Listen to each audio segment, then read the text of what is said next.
Sfânta Evanghelie după Matei, capitolul 27, citim: Preoții cei mai de seamă și fariseii s-au dus împreună la Pilat și i-au zis: Doamne, ne-am adus aminte că înșelătorul acela, pe când era în viață, a zis: după 3 zile voi învia.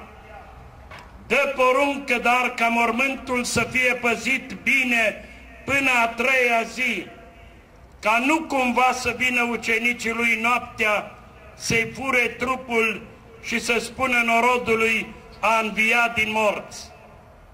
Pilat le-a zis: aveți o strajă, duceți-vă de păziți cum puteți. Ei au plecat și au întărit mormântul, pecetluind piatra și punând strajă. Când norii în fulger gem pe vârful căpățânii, spre mormântul trist se îndreaptă arhiereii și bătrânii și pecețile de piatră peste 4 părți le așterne, să îngroape pe împăratul strălucirilor eterne. Ucenicii plâng pe drumuri copleșiți de îndurerare.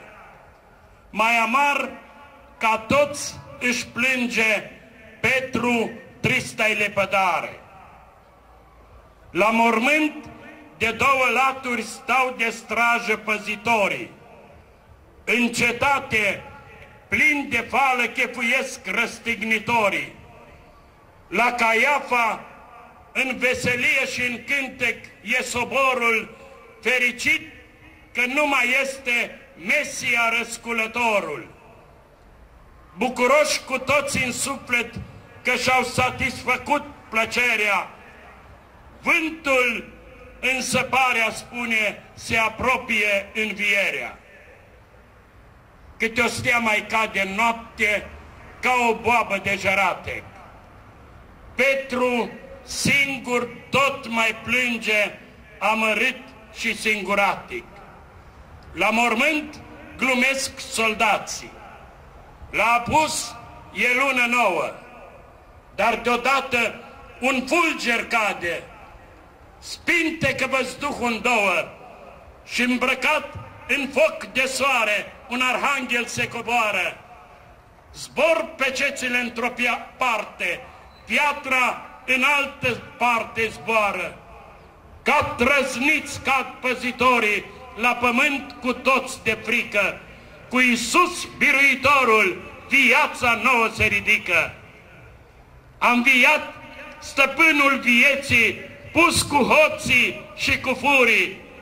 S-a împlinit în clipa asta toate spusele Scripturii. Judecatul au stăpânii, crucea ei l-au pus să poarte, cuie i-au bătut în palme, osânditul l-au la moarte, pusul i-au deasupra piatră, pusul i-au peceți în cale, însă ce-a putut să steie înaintea slavei sale? Câți nu s-au luptat de atunci ca să-l pună iar sub glie și pecețile să-i pună peste piatră pe vecie. Răstignitul au pe cruce, pusul au sub piatră rece și-au pornit răstignitorii, plini de fală aș petrece. Dar când nici gândeau, atunci toți rămasau de ocară, sfărmând pietre, rupând lanțuri, a ieșit din groapă afară. Au fost mulți și fi vor încă cei ce să-l omoare caută, dar închis să-l țină nimeni nu se poate niciodată, că nu-i om și nu-i putere să-l îngroape pe vecie. De sub orice câte pietre, el întotdeauna învie. Amin. Întotdeauna ne binecuvintează cu versuri frumoase.